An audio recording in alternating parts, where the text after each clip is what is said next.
Salam aleykum. Əziz və dəyərli izləyicilər, hər vaxtınız xeyirli olsun. Uca Allahın möcüzələrini saymağa bizim ömrümüz yetməz.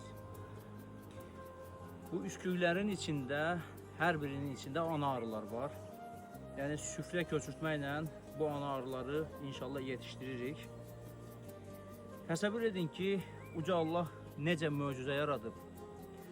Bugün buradan çıxan ana arı artıq bilir ki, bu yeşiyin içindəki hakimiyyət onundur.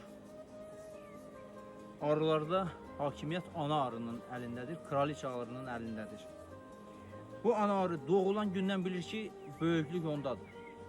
Bu yeşiyi o idarə etməlidir, bu arı ailəsini o idarə etməlidir.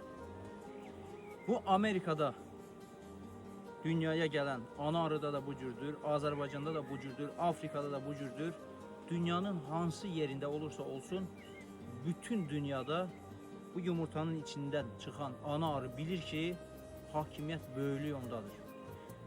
Və o, mayalandıqdan sonra gəlir gün ərzində 1000, 1200, 1500, 1600-ə yaxın yumurta qoyur ki, buradakı arıların nəsli tükənməsin.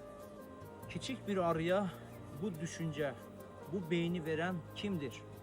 Kiçik bir yumurtadan çıxan bir arı hardan bilir ki, hakimiyyət onun əlindədir? Bu boyda arı ailəsini o necə idarə edə bilir? Təsəvvür edirsinizmi? Uca Allah arılara o qədər böyük möcüzələr verib ki, inanın ki, biz onu saymaqla bitirə bilmərik.